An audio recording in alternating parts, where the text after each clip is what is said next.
when marketers are silent to this, don't explain the story, don't give any substance so that we can talk about the story behind the watch, they're just doing themselves a disservice. Don't just make it up. If you make up a story, we're going to make fun of you. That's going to backfire. But most watches do have really good stories if you're just, open-minded enough. aBlogtoWatch is literally proof that storytelling about products makes them interesting.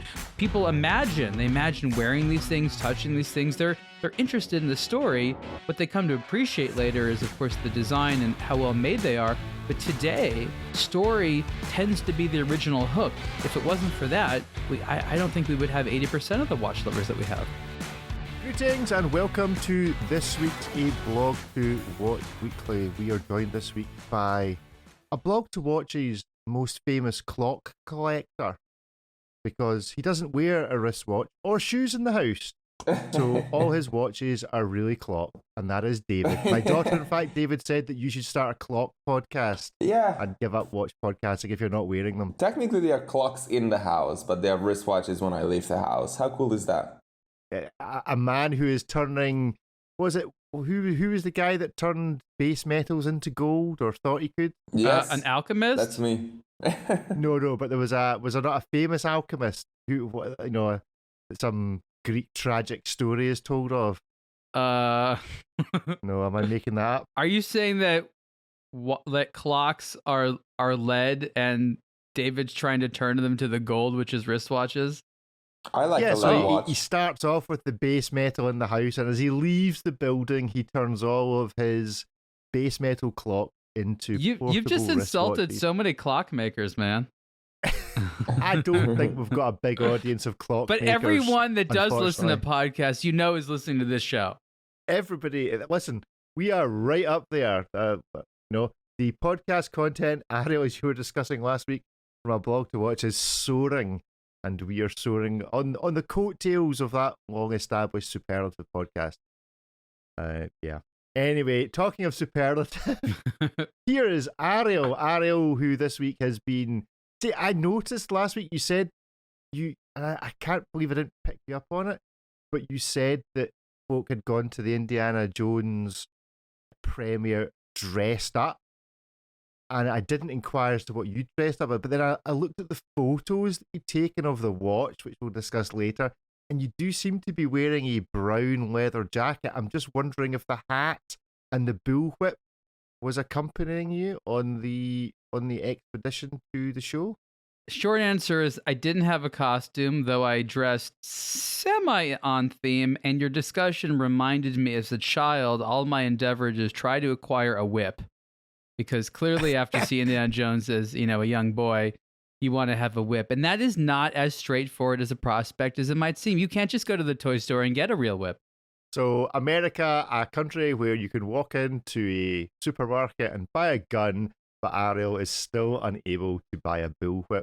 I mean, these days with the internet, yes. I'm just saying at the time, when you wanted to practice your whipping out in the backyard, it was just hard to get the right... And just a piece of rope... didn't work. It had to be weighted properly. I mean, this was a very specialized tool. So people had the whip at the event. They probably all got it on the internet. But I think that there's a part of my childhood I have to finish, which is learning how to whip like Indiana Jones. I think it's also probably time to delete your browser history, but that's a different matter. Oh, I haven't bought any whips yet, so Okay, so we'll check we'll check in on Mrs. Adams at some stage in the future. She's a bit tied up. I love that's where your mind went. I have to say, no part of my mind went to that at all. I'm literally thinking of myself whipping bottles off of pedestals outside. David, where did your mind go when Ariel started talking about whip? Don't say horse racing. Don't say horse racing. Don't say horse racing. Anyway, good stuff. Well, I was just trying to not say horse racing is all. Okay, so we will leave the horse racing, the whips, and all of that in its rightful place while we talk about some watches and some watch news. Ariel, you have a 3-part recipe for creating successful wristwatches. Everybody edge closer to your wireless with fedora in hand, or fez, or whatever Indiana Jones replica headgear you're wearing. Do you want me to dress as an Indiana Jones lookalike at the next watch show? Is that where this is going? I think it would be. There's appropriate. worse outfits. There's less appropriate ones for sure. I mean, it's pants. Yeah. It's got a tie half the time. That's true. He does wear a tie. I think Indiana Jones is not given enough credit for keeping the wearing of a tie going. I mean, anyone who can pull off a leather jacket, and a whip and a hat and still be a respected academic, I think is very, I don't know, it's inspiring to me. I think I'm becoming increasingly uncomfortable at the number of times you're using the word whip. I mean, it's such a part of his thing, I mean, he has a gun. I haven't mentioned that. But the whip, it's just so distinctive. It's the one thing that Spielberg added. He's like, there's got to have some weird thing. Because if he didn't have the whip and it was all the other stuff, it just wouldn't be the same thing. It's that like that odd weapon, right? It is an odd weapon. Has anyone, I mean, okay, let's just dwell on this briefly. And I stress briefly has anyone ever used a whip? Like a big, like outdoors for, has anyone ever tried one? Well, as an 8-year-old, I clearly couldn't get one. But you're an adult now, Ariel. You have access to cash and the internet. You could have gotten a Desert Eagle, but not a whip.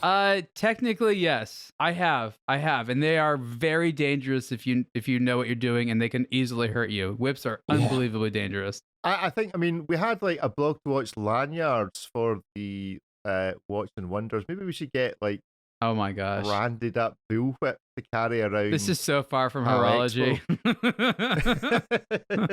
Wait, we could get a Montegrappa or someone to build some contraption to go on the end of them to tell the time, so that you can justify it as a business expense. Okay. There we go. Anyway, take us back to the 3-part recipe for creating successful wristwatches. So first up, what was inspiration for writing this? Are you just trying to, share secrets of the watch world to aspiring producers of micro brands? What's the motivation for having a think about this as your Monday article? This is an article I wrote some time ago, so it has been several months since I wrote this article, and this is part of a larger series where I try to explain the watch industry and how it works to sort of the rest of the world. And when you ask someone who's run a successful watch brand, who has a bunch of successful products, like, so tell me about what you did right, they have no ability to really explain what they did right. Sometimes it's an accident and they're not really sure what they did right, and they try to do their best to answer. Sometimes they don't really want to say because they want to sort of have this illusion of smoke and mirrors that things are a lot different than they are. Whatever the fact is, we still see so many watches coming out which have one of these three things, if not all of these three things wrong, that I think it merits discussion, right? Because there's a lot of great watches out there that don't succeed, at least commercially, and they're missing something. And I think we sort of inherently feel this. And I like to have these discussions because, yes, it of course helps people who are starting watch brands or in watch design positions. But more importantly, it gives collectors an ability to sort of like articulately explain what their problem is. Like, if a watch is really good, but there's something wrong with it, they can say, well, you know what? Watch had a really great design. It's a good tool, but it has a terrible story and no one cares about it. So it's not going to be successful because there's no reason to buy it. And I want people to start to articulate their criticism in a more sophisticated way, because I think we're all tired of people who basically, best case scenario, they're like, oh, I hate this watch so much. I don't know why. Why couldn't they have done better and make me happy? Like, best case scenario, that's what some of the criticism sounds like. I don't know how useful that is. So I guess I'm trying to give people like discussion tools to criticize watches better. You know what I mean? Yeah, so first watch ingredient is a tool. So give me a watch that is a good watch, but isn't a good tool, and so falls over. When you think, that, like what you just said there, that, if it doesn't fill the criteria, it fundamentally isn't a great watch. So give me a watch that springs to mind that breaks this rule or that falls foul of it, that it's not fundamentally a good time teller or tool. This is much more a contemporary phenomenon. This isn't historically something that you ever really talk about because it sort of wouldn't happen. But with the internet economy the way it is, people get romanticized about a brand and about a product sometimes before they ever see the product. And when they do see the product, they can easily sort of lose all of the emotions they have with it if the product itself doesn't do the thing it's meant to do properly. And there are a lot of companies that put all their emphasis in internet marketing and not as much in the product because they feel like they don't really care what happens after someone buys it. In the watch space, that's actually not a good strategy because people need to be, repeat customers. So, you actually have to have them be happy with the purchase. But the problem is today, when people who are very good marketers forget the fact that at the end of the day, if it's not a good tool, people aren't going to wear it. It would sort of be like you sell a car on design, on brand, but then when someone drives it, it doesn't work very well, and then you're surprised why they stop driving it altogether. This was an interesting phenomenon of early Apple Watch buyers, actually. And the Apple Watch has always been an excellent tool, but early Apple Watch buyers would get really excited by it, and then they would be like, you know what, I don't know what to do with it. And so even though it was a great tool, Apple did a bad job in articulating what people, again, very early on should do with it. They've obviously come a long way. And the success that the Apple Watch smartwatch was always going to have is now here. But what ended up happening is there was these statistics, and the wristwatch industry loved throwing this around because there was some survey that found that a relatively high percentage of people that bought the Apple Watch would just sort of stick it in a drawer after a while and not wear it. And this is the last thing that anybody wants. This is bad. This was bad for Apple, and I think they've really made the Apple Watch a far better tool. But the idea is if it doesn't just actually serve some purpose, people get rid of things that either are annoying to them or vestigial, right? Like especially men, like if it doesn't actually do that thing, telling the time easily well, if it's not reliable, more often than not, men will just, discard it and either wear nothing or something else. And so it's just, is there any disagreement here that the watch must be a good tool first? What kind of tool does it need to be, though? Does the fundamental definition need to be that it's a good time teller, or can it be a good tool even if it's not legible, doesn't keep good time? Like, is the fundamental toolness of a watch time telling ability, or are there good watches out there that actually aren't that great at telling the time? It's difficult for me to answer conclusively. For me, it's as a time teller. I think the way it's built, the way it feels, maybe it's not very legible, but the bracelet is made really well. It's got great fit and finish. It just looks well manufactured. Maybe you can forgive that. It's going to be a subjective thing, but I think we agree that if the thing isn't made well, doesn't work very well, then it's not going to be spending a lot of time on anyone's wrist. David, you get any watches that aren't great time tellers that you would still wear a lot or consider buying, even though it's illegible or has some other fundamental flaw? No, not illegibility. I deeply dislike that. I just can't get over it. It's extremely rare. I'm not even sure. If it had like some crazy, funky case, like an azimuth tank or some ridiculous thing like that, then sure. But it has to be over the top, way over the top, in some way, shape, or form, to offset all that is annoying in a watch that is illegible. That's my take on it. So Ariel's second point is to do with beauty. So are we saying then that if beauty is so much greater than toolness, that actually you can discard toolness because actually beauty trumps? So if it's absolutely stunning, but it's actually a pretty crappy tool, then it still passes muster. It moves, if you like, on to the second stage of But you know what? watch ingredients. My argument is that it's very, very challenging to be that beautiful if you are not also a good tool. Yeah. So there's almost an abstract argument you're making. And my larger point in this article is that the successful watches need all three. You can be a great watch and just be a tool, but be ugly and nobody wants to wear you. Maybe they really need you as a tool, and the being a great tool can offset having no beauty, at least in someone choosing to wear it because they absolutely need it. But given that there are so many good tool watches out there, so many, we choose the beautiful ones because there's no need to wear an ugly tool, right? Don't you find yourself? It's like, okay, I want something legible. These are all legible. And then when you decide, when you have to narrow it down, what do? You go to beauty. And is there a brand then that you would say is better at the beauty side than is it toolness, or vice versa? So I'm talking about big brand. Yeah. That, yeah, they've cracked the tool element, but they still make ugly watches, or they could be prettier versus a brand that they make absolutely stunning watches, but actually they really need to raise their game in the actual practicalities. I'll bring it down to some of the core watch cultures where, a lot of the watch industry sort of today comes from.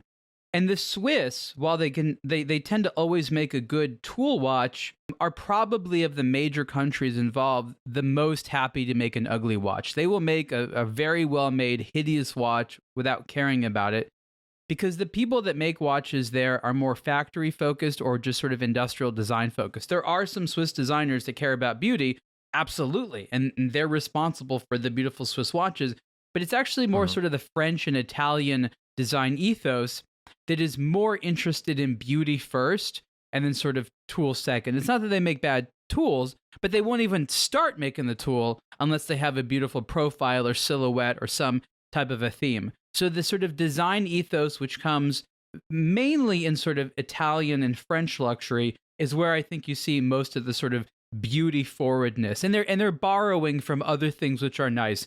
You thought this is beautiful in nature? Well, it'll be beautiful in a watch. You thought this is beautiful on her face? Well, it'll be beautiful in the watch. You thought this is beautiful in precious stones and jewelry? Well, again, you understand the argument. So there's a lot of sort of like moving beauty around and a focus on those things that is the most aesthetically pleasing to the eye over time. So while you won't name me a single watch or a single watch brand that falls into that as an answer to that question, you will judge an entire country about the fact that actually their culture it's a bit crappy for doing this. No, but it's beauty is not on the top of the list. Certain elements of efficiency and things like that are. It's not a criticism. Germans make amazing things. No one would say that the top of a German designer's list is beauty. It's not at the top of their list. It's not where it starts. Like at some point they're like, oh, it should be attractive looking as well. But if you look at design, you understand that in the hierarchy of things that they care about, that's not it. And again, it goes back to the fact that in the modern watch industry, there's so many options. You must be beautiful, again, subjectively speaking, to stand out. Because, you, Richard, you like watches. Can you buy the 107 watches a year that you like? I'm just making that number up. No, you can't. And so you have to narrow it down. And it's like with people we choose to commit to at times. We want to find the faces we want to stare at the most. David, have you found a face you want to stare at the most? It's probably the Joker, especially when its eyes are looking in a different direction.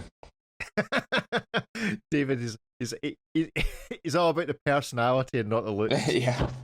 Yeah, really. I mean, again, when you were saying that beauty can offset illegibility, I think that's not the case for me. Oddity and fun can offset it, but maybe. But sheer beauty, no, because as Ariel was saying, I mean, there has to be at least some level of functionality. Otherwise, it's just, maybe I'm very rigid in a sense, but at least that's how I am wired up. I mean, David, you're European based. You travel far and wide.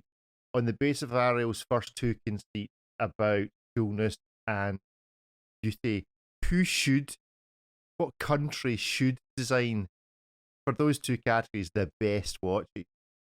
What culture would you want to design your watches if what you were after was coolness and beauty? It's the 5 Swiss Italians who live in Switzerland. I would trust them. Right? It's funny that virtually the watchmaking happens, as far as I know, closer to the Italian region of Switzerland. Maybe that's where I would go and just set up a manufacturer and get Italians to bring the beauty and have the Swiss engineers make the toolness. Good stuff. Ariel, which country would you rather all watches were made in if with all the toolness and beauty? I was thinking the Swedes might do a decent job. A bit of Volvo engineering and some blonde. I'm actually very impressed as to how Swiss people approach manufacturing. I think it's fantastic. I love it. Germany would be a close second, and Japan. I love the ethos there behind making a lot of things.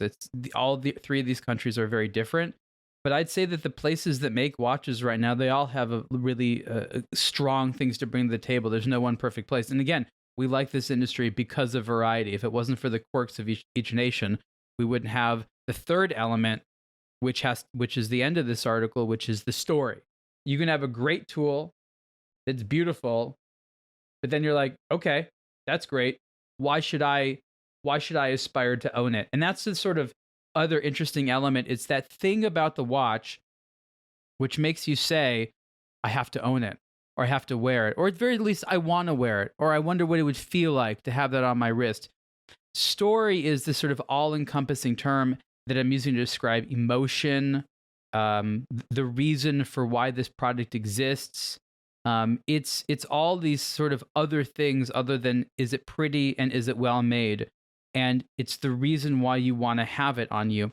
Sometimes it's as simple as someone explaining, this is how hard it was to make, or this type of design is popular and has been made for a long time and was enjoyed by a bunch of other people before you, or maybe the design reminds you of something else you like in the world. It just seems familiar to you. Whatever it is, there's that other factor, we'll call it sort of the X factor, which is necessary to get people to spend money on these things. So these, at a very basic level, if you want to have a successful watch, I argue that these three things must be satisfactory to the consumer.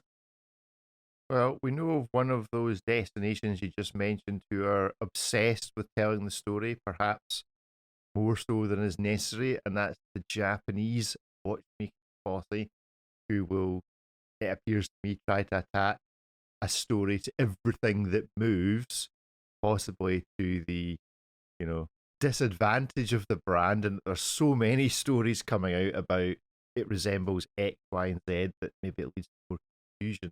I have to explain this. Go for it. You're talking about what Seiko and Grand Seiko are doing as sort of this explanation of their watches. This never happened. For a long time, this was not part of their strategy at all. It began as a result of them basically just having limited editions, and they were trying to copy essentially the Europeans, because the Europeans would have some sort of song and dance about why the watches existed. So for the longest time, there was really none of this happening. And then as a response to people saying, you have to explain why this watch exists, they're doing it now. So they're doing it crudely because it's not something that they're that actually much more comfortable to be doing in the first place. And so it's really the Europeans who have, I guess you could say, most of the history and culture of trying to explain each watch. So the Japanese, Seiko, is just sort of trying to copy that in a very efficient and maybe too rapid way. David, in your experience, who tells the best stories? And as an addendum to that, who is actually listening to those stories? Like, is it just us as the watch media? Do these stories make their way to the actual mass, non-geek consumer? I think some of them do. It depends on where you are looking for those stories. One of the cool stories, for example, that springs to mind, well, not cool, but shocking in a way that certainly has reached a lot of people, was when Bernie Ecclestone was photographed with his beat up face, and the line said the things that people will do for a Hublot, and when he got mugged and beaten up and dropped off his Hublot.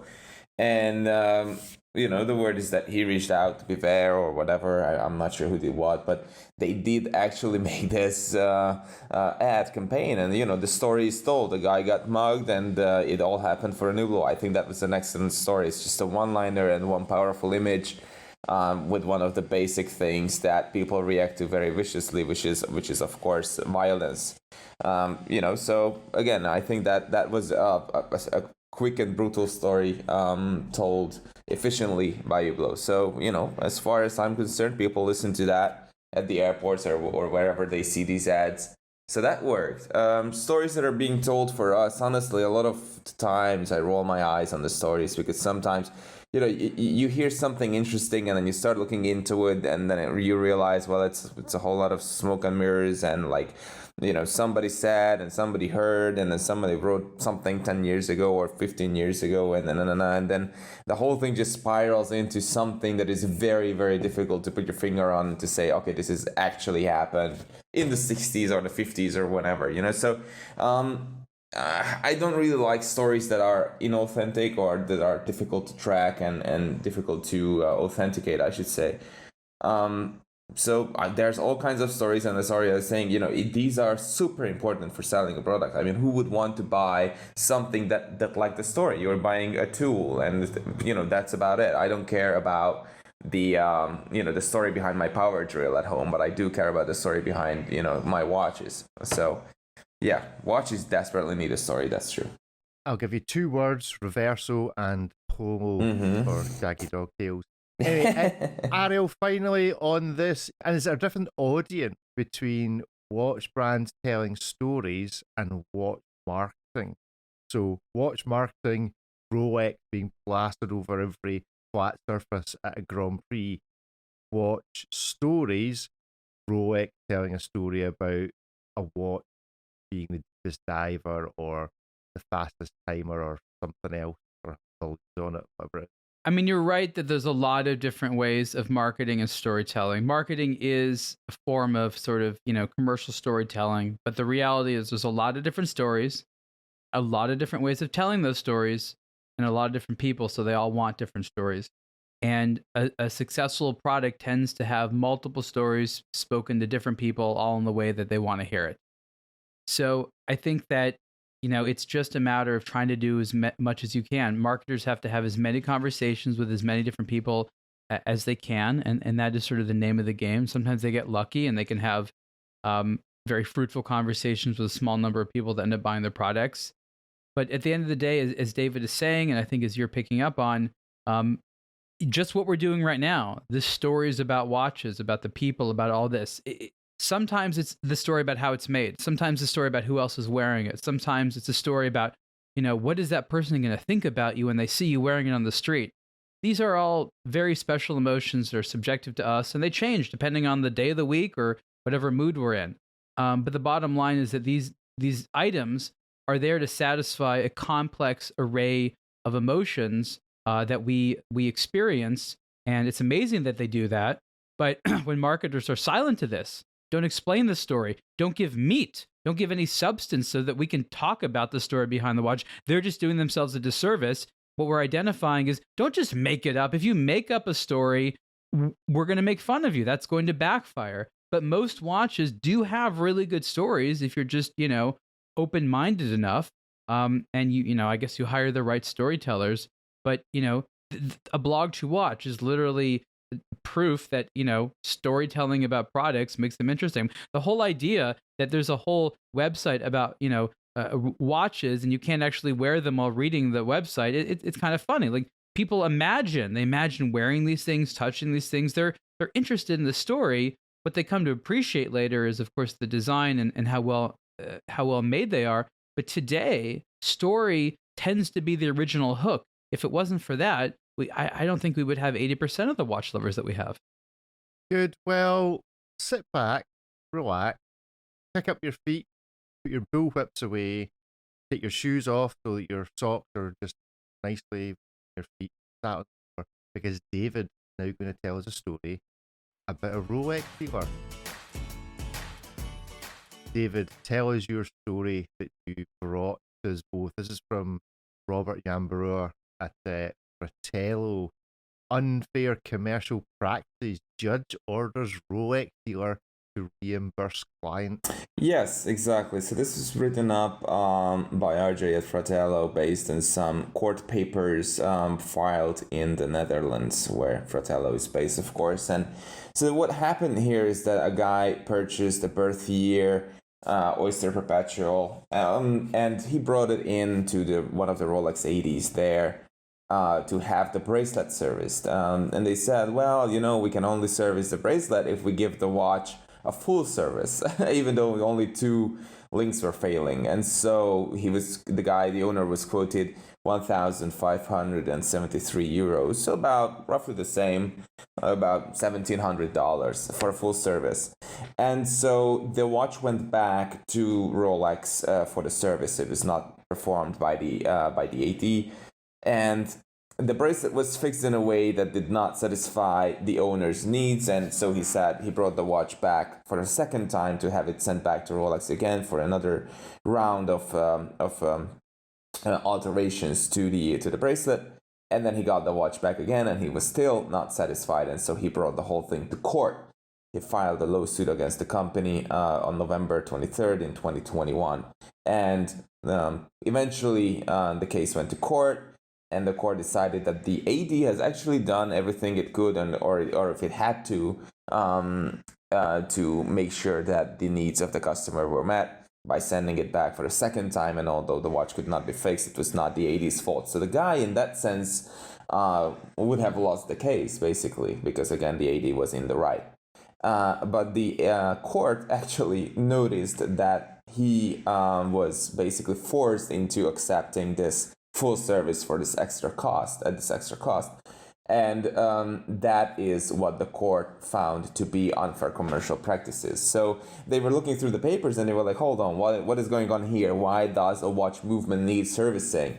If you only want to fix the bracelet. And then the AD said, and this is typical Rolex speak in a way that I personally have heard a few times before, is that Rolex does not want to be a subpar product to be out there. So they are like, well, we can't let this mediocre product or this compromised product be out there and provide a compromised user experience or ownership experience. And so that is why they said that they want this to be serviced. But then the Dutch court was like, no, that's not how it works. You can't, tell somebody that to fix two links, they have to. It's like you have, problems with the suspension on your 50-year-old car, and then, the car maker forces you to fix the engine too, or to have an oil change. It's ridiculous. And so basically, ultimately, the court ordered that the entire 1,573 euros to be paid back, to be reimbursed to the owner. So he got basically the whole thing for free, even though the AD had done everything it had to. And this, again, might set some sort of a precedent against these unfair commercial practices. This is very interesting because basically what you're saying is that a customer or an owner of a watch can't be forced into additional expenses and repairs and servicings if all they need is to fix like one part of a watch, which is not how it works these days. So do we think there'll be a few people taking various watches in for service, having got a quote that will be printing off this article to sit in front of the AD or the watch repairer to go, just might want to think about changing your mind about the way you've quoted for me to get the work I actually want done versus the work that you want me to get done. Do you think this will make a difference, Ariel? I'm just thinking about how it's great that courts are starting to get into this issue. I mean, really, but judges own Rolexes too. Well, the thing is weird. Rolex has a really good argument. Like, as you're talking about this, and as David discussed, I'm thinking like, okay, what is really going on here? Because Rolex wants to make people happy. Rolex isn't being a jerk. The reality is this: there's only so much after sales capacity they have, and they're kind of control freaks, right? So in their mind, if a watch is being serviced, it must be nice, it must be good. But at the same time, they only have so many people to service. So they have this like arbitrary policy. It's like, well, we have to make a certain amount of money on a service if we're going to take it, because older Rolexes, they don't have to take in. So if they choose to take it, they're basically like, well, we need to justify some type of overhead, and, we're going to go ahead and do a full service. But it is going to create some odd situations from time to time. And this situation was not handled very elegantly, where someone had a very old Rolex and they wanted it to work exactly the way that they wanted to work, a particular type of spring tension. But the odd thing was to get Rolex to actually look at the bracelet, they forced him to redo the entire watch. What he really needed to do was take this to some specialist somewhere who would do what they wanted to and leave sort of Rolex out of it. But again, Rolex for so many years has been closing down all the little shops. And so you can't just go to your standard watchmaker and hope that they'll do it. You have to find some very backwoods type of specialist who can remanufacture parts or maybe get them in some special way to fix this bracelet. So Rolex has put people in a very awkward position. And I think that even though they have these justifications for why they only want to take certain business and why they only want to do certain repairs and this and that, they've backed themselves in the corner because Rolex timepieces are valuable. People want them to be restored, and Rolex has made very few viable options for that are outside of the way they do it. And clearly their system is not flawless. Well, it'd be interesting to see what happens next. This does feel like a little bit of precedent that's happened in an obscure court in Europe that may have impact be quoted, if not by other courts. That's not really the way the law works. So in Europe, it kind of is, but quoted by WatchGeek as they take their various wristwatches for service quotes. Ariel, you've written a book. You've taken some valuable time out and you've written a book about G-Shock. Not out yet, but you're starting the pre-publicity campaign, and I guess if you own a watch website, why wouldn't you?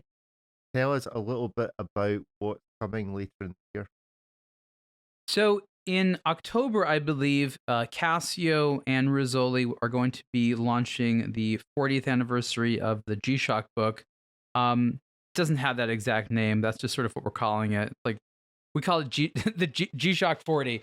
But it was a really amazing project that we all worked on together. I was the writer and helped put a lot of the book together and things like that. And so I'm very proud of it. But this is probably what's going to be my favorite look across time at G-Shocks. What we were able to do is get a lot of original photography. So we had to round up a lot of watches between what Casio had in their archives and what else could be acquired. Do a lot of original photography, which is important to say because a lot of the other books on G-Shock out there just sort of use marketing images. Again, especially Casio's own books. So they're not really as satisfying as seeing the actual watches and getting an idea of what the major highlights are. 40 years is a long time because they've made a lot of different G-Shocks out there. Obviously, some of them are more memorable than others. And using this as an opportunity, just the highlights of the last 40 years, like it's perfect at that as well. So the book looks beautiful. It's actually useful. It's not just sort of like a bunch of pictures and no words. And I'm really proud of it with myself and the rest of the production team. So there's going to be an event in New York City where the book is going to be officially launched. I will be out there. Hopefully we'll be able to invite some of the aBlogtoWatch audience. But it's going to be exciting, and I'm really looking forward to everyone seeing this book. Ariel, you got a hands-on with the Norqain Independence Wild One, Turquoise and Burgundy. You have also, this week, as we've just discussed, established the rules for great watches, tool watch, beauty, and story. So we're going to rank it. We're going to use your own, we're going to hoist you by your own petard. Oh. So within the world of Norqain, within the world of watches, how does this rate in those three sectors? Toolness, beauty, and story. Tell us about the Norqain Independence Wild One skeleton. Well, I think it's a good tool, right? We've already established that they actually did what they set out to do, which was make a shock and vibration resistant case using rubber and what they call Nortec, which is their own special proprietary, carbon polymer blend. So it does that well. They have now used a skeletonized Swiss-made Solida automatic movement. Does that make it more of a tool? No. Is it still shock resistant like the other one? Yes. Is it pretty? Yeah, it's cool. I mean, I think that the reason we have so many skeletonized watches right now is because people tend to like them. It is also still legible. The storytelling part may be where they still need to work more into it. I mean, it's sort of like, well, we have this Independence case shape, and now we have a Wild One version of it. We also have had some skeleton versions of the non-Wild One Independence, and now we're sort of adding that. So it feels more like they're just fleshing out and connecting their product category as opposed to offering, some novel thing. Like there's no explanation of why. The turquoise colored version is very pretty. Obviously, I'm biased. I like that color, aquamarine and things like that for watches. But I also think the burgundy one is nice looking. I still think the wild one can continue to have a little bit more refinement in the dial. But it's a platform that has a good solid story underneath it. Why skeleton ones? Why right now? Well, I guess we'll have to go back to Norqain and ask them. So is Wild One their kind of phraseology that they're using as a version of like offshore? Is Wild One like their souped up sporty version? What does No, Wild One that's a very designate? specific case and model. So it's the Independence shape, but it's this case that is modular, of course. You can have different colors, but it has this rubber. So it's a titanium core. That's what the movement's inside of. And then there's a combination of some carbon parts, this Nortec, and rubber. The middle section is rubber. So there is a lot of actual rubber in the construction of the case. So David ranks with Ariel as reasonably toolish, reasonably beauty, but lacking in story. Do you agree with that analysis? Yeah, absolutely. I think that's spot on. But it just shows how difficult it is to inject all of those requirements into the same one watch. Well, go and have a quick look. I think for nearly $6,000, $6,000 US, it does need to do a bit more work on the story as to why this is a $6,000 watch. You're right. That's been the biggest complaint, is the price of the Wild One. And it is up to Norqain through storytelling to justify it. They can't just sort of lower it now.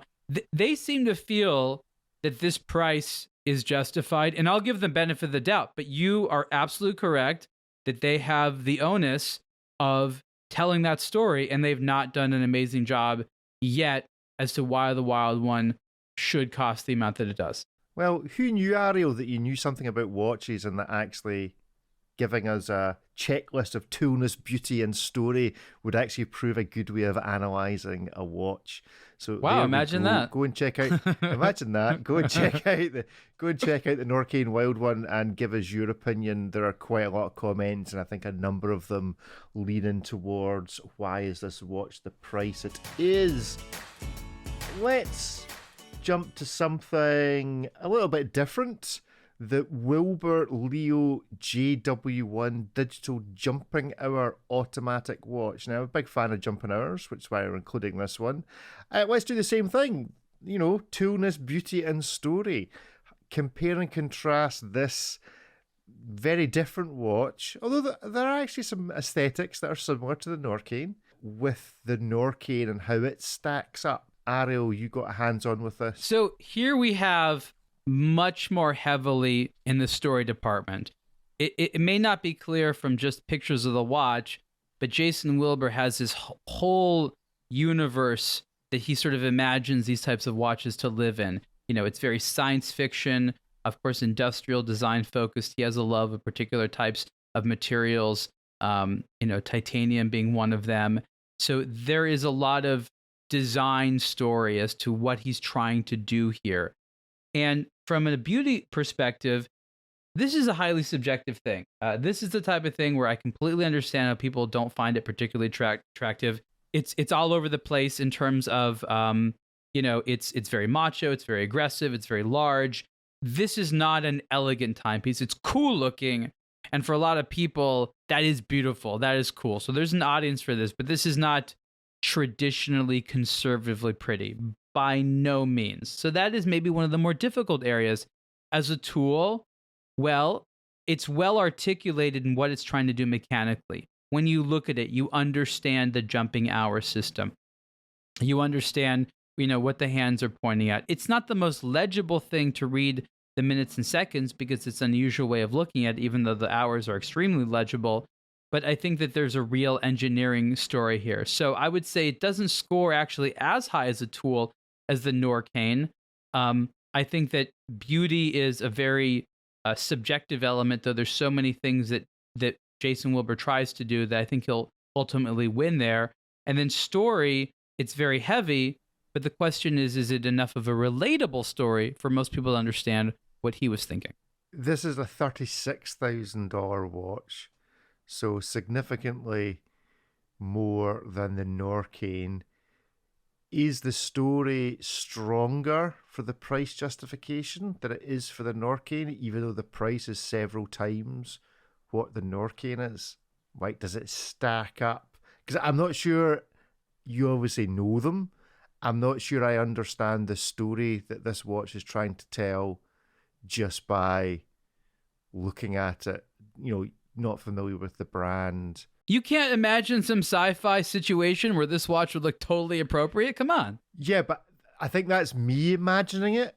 That's what he I wants you don't to think, do. but I don't feel that he's telling that story. I mean, for I can him, imagine he's in like, sci-fi. who isn't imagining them in their favorite video game wearing this watch and wielding their favorite video game guns, whatever. Like, I think for someone like Jason Wilbur, like, it's so evocative visually of a certain theme that doesn't need to be explained. And I think that the reality is not everyone understands that, but it was sort of like someone who's obsessed with Art Deco and it's like, okay, I just took Art Deco and I made an Art Deco watch. Why don't all you people understand this? It's like that. Cool. David, what do you think of this? You familiar with the brand? You experienced any of their watches in the past? No, I'm not familiar with the brand, but looking at it, it's giving me this cool mid-2000s vibes that I've been seeing for the last few months that I've been missing. It's large, it's over-designed, it's very, very loud, it's very complicated, and it has a lot of little rings and designs and discs and to other stuff that is just takes a lot of time to take in and to even begin to understand. So this is a very elaborate watch, that's for sure, and it's also very thick, which is also from the mid 2000s and maybe early 2010s. I miss this age of design, not because I would be wearing this as a daily or anything like that, but because it just gives so much to the world of watchmaking, makes it more exciting. Let's take a look back at some aBlogtoWatch archives and let's see if Ariel's scale stands up to some analysis from the past. So random number generator generated page 647. And if you want to get to page 647, it's a good page. Great page. It's a good page. It's a good page. And genuinely done randomly. If you want to get to page 647 and don't want to just keep clicking, then when you put in any page in the aBlogtoWatch website, go and look at your bar at the top where the address is and you'll see the page number. Who doesn't want to load Just a website hundreds of times? Just replace whatever page number's there with page 647. It'll take you straight there. We'll get the aBlogtoWatch IT team working on a page number selector if we keep this little section going. So page 647 is from roughly December 2014. I see David was writing an article about carbon dive watches. My goodness. But it was one of the first appearances, I think, and this was James Stacey writing about the Tudor heritage. We also had Bamford, who George was still modding Rolexes back in the day. Seems a bit relevant to some of today's story. From page 647, is there anything that you would like to pick up that particularly fits our initial cut? There's even a Casio F91. Well, there's the thing that Ariel wrote back in 2014. 10 things you should know about wristwatch auctions. That was almost 10 years ago, like 9 years ago. It's crazy, and it's already certainly in there, at least some pointers on. And some people are now just learning about it. Yes, yeah. Just timepieces make poor financial investments, still true. Provenance is not guaranteed, still true. Watch auctions are highly glamorized. Correct. The success of not vintage but pre-owned watches drives auctions. Yep, be careful of auction fees. Watch brands often buy their own watches at auction. Number 6. Omega. If only you'd paid attention back in the day. $7 million watches at auction are rarer than you think. Well, maybe that's actually the one that's fallen over, Ariel, because they're maybe not quite as rare as they should be. And in our opinion, a lot of watch auction values are inflated. Number 8. Watch auction users are excellent storytellers. Maybe that's interesting. In relation to our previous chat, they don't have anything to do with tools or beauty, but they are great storytellers. And finally, anonymous bidding via proxy is a double-edged sword. Again, Omega, if only you paid attention at the time. If only. Yeah, very little has changed. Very little has changed there. Ariel, anything on this page that jumps out at you that you'd like to just delve into for a moment or two? I mean, it's sort of shocking how pretty much all the problems were right there. I was trying to be generous to them by calling them good storytellers. And what I really meant by that is they're inventing the value, right? Like no one really wants these things as much as they're saying that people want these things. Like the ultra rare, everyone has to have reference, blah, blah, blah. Like, wait a minute, no one wanted that until you just said that. So that's what I was talking about. You're right. The super high yield auctions have increased in volume, but they're not natural, right? They're all these manipulated situations where we know there's a bunch of string pulling in the background. Yes, with inflation and stuff like that, some of the auction lots have gone to really high amounts, but I don't think that any of the game playing has subsided. And I still think that a lot of the sort of super high results are highly manipulated. So I would say that, a negligible amount of things will be updated, almost 10 years later. Yeah, and I also see that Grand Seiko were celebrating a 10th anniversary. So, they're still suffering from any excuse to celebrate an anniversary. Great stuff. Well, go and check out that page if you dare, and if you've got something you particularly like us to touch on from the pre-podcast days, the pre-aBlogtoWatch weekly days, then get in touch with the show about that or anything else. You can email podcasts@ablogtowatch.com. Geneva-based watchmaker Raymond Weil invites you to discover the beautiful Caliber RW1212 automatic movement. Designed exclusively for Raymond Weil in Switzerland, the RW1212 features an exposed balance wheel symmetrically positioned on the dial under a traditional watchmaker's bridge. Inspired by the world's great musical composers and instrumentalists, Raymond Weil harmoniously integrates the RW1212 movement into a family of products that now also includes the visually captivating RW1212 skeleton. Raymond Weil is a family-owned and operated company that for more than 45 years has been celebrating independent watchmaking for enthusiasts everywhere. Visit raymond-weil.com to see more. Okay, as we draw to a close, we will have a look at the hands-on with the Citizen Series 8. So here we go. We have a mass market watch. How does this fit into our assessment of Toolness, beauty, and story? Ariel, I get the impression you're a fan of these. Yeah, I am. I shot these watches. This was Mike writing about it, Mike Razak. When I saw these watches, I thought about David first, right? Because historically speaking, David was there for the Citizen launches, and now it happens in Vegas because that's where Citizen decides to do this. But like, this is the exact type of watch that would get David excited. It's well made. It's kind of got that like beefy masculine look, obviously very Gerald Genta-esque. Ceramic bezel, textured dial. It's got that mixture of decorative elements and value, and these new, pretty high grade, in-house Miyota-made 9000 series GMT movements that are pretty decent. These are designed to give Seiko a run for their money, and they really, really, really are. I mean, these watches are under $2,000 for, these mechanical, automatic GMTs. I don't know what Seiko's charging at this point for this. I think that our the games that you facilitate are proof of that. But this is now, amongst the best values on the market for, a real GMT watch. These are cool looking. When Citizen originally came out with a Series 8, like about a year ago, very few of them actually shipped. And what we were told was that the original collection was a little bit too Japanese market focused. Like, the Americans didn't think that it was going to do so well. And amazingly, the Japanese market decided to very quickly overhaul the collection and add a lot of new stuff for the American market. So this is representative of what Citizen thinks buyers in America wants. This is specifically for the American market, and I guess the Western market is an extension of that. And David, did they succeed in any way, in your opinion? Yeah, absolutely. I mean, we are yet to come up with the guess the price of the Citizen game, because they are much more consistent. And I agree with all your assessments. Yes, I mean, this is right up my alley. It's beautifully made too, based on these images. So it's refreshing to see an elaborate bracelet, elaborate case.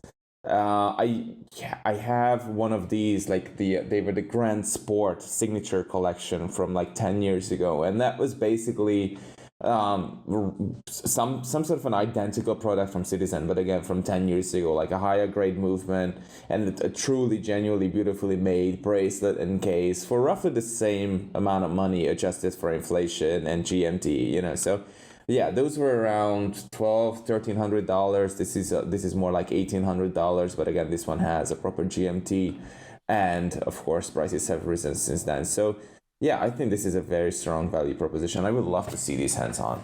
Is it a mistake? And maybe it is just the fact of the three that you had. I don't know if there's any more on this.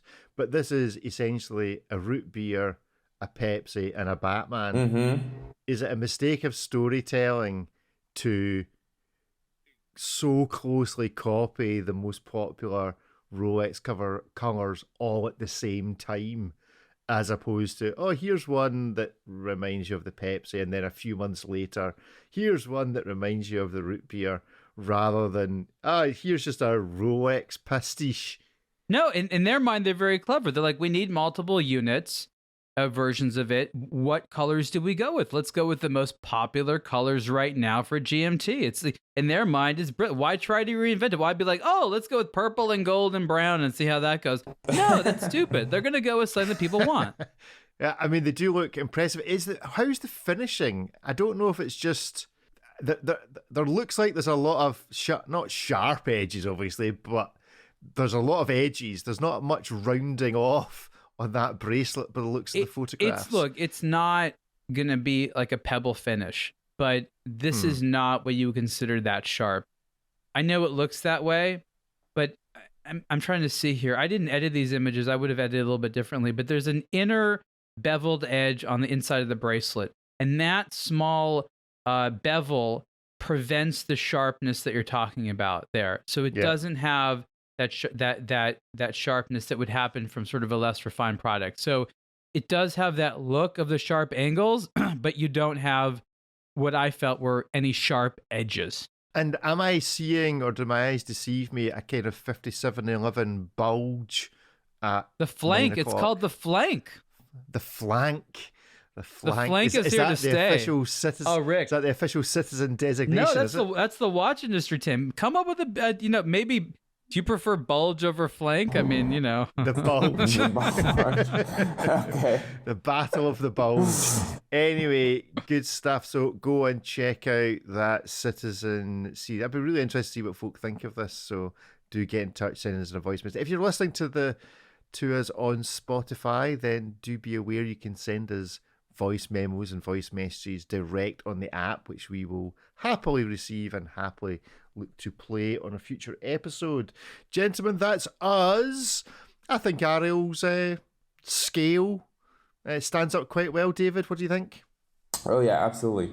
So we'll maybe utilize that because we know how much that. Well, see, I think the fact that you've produced a scale, which is so not the sort of thing that you do. So I think we need to use it. I think we need to lean into it a bit in future episodes. I'm all about making these sort of academic evaluation tools, like the 3 factors you need to evaluate. Like I love doing stuff like that. Excellent, great stuff. So, gentlemen, what's he up to this coming week? David, what is filling your inbox? Well, today, hopefully, some news about the latest semester. I've been keeping an eye out all day yesterday because Omega began teasing it on Sunday, and I thought, well, it's going to come tomorrow, which it didn't. So, I should have read the teaser more carefully. It's coming today. It's a new semester day today. And do we think it's going to be yawn, or do we think it's going to be a wow? I give it a 20% chance of being a wow. Let's put it that way. 20% chance. Okay, Ariel, rate, judge a book by its not even existent cover. Are we going to be impressed by what Omega release, or is it going to be a yawn? Well, I'm excited that it's not going to be a Speedmaster. The most exciting thing about Omega's new release today is it's not going to be a Speedmaster. I mean, I'm a bit Speedmastered out. I just got to admit, it's a bit much. Speedmastered out. It's a thing. Great stuff. Ariel, what else is then filling your week? Well, I'm turning another year older, and then I'm going to be whisked off to Paris with Louis Vuitton as in another part of the world, America celebrates its Independence Day. Like, looking back, in all seriousness, quietly, we're not telling you. Do you think it was a mistake? The Revolutionary War? Yeah, do you think you'd be better if you were still British? Wow, this is a loaded statement. I think on balance, we've connected with the original peoples pretty well, you know? Do you judge it on Toolness, beauty, and story? Yes, actually. Is that what we do? Should we just judge everything on those the three Toolness scales? is not working very well in America right now. Lot of story. Utility, oof. Hey, that sounds like a good place to stop. Excellent. Thank you, everyone, for joining us. Speak to you again next week. Goodbye. Bye, everyone. Bye, everyone. Catch you next week.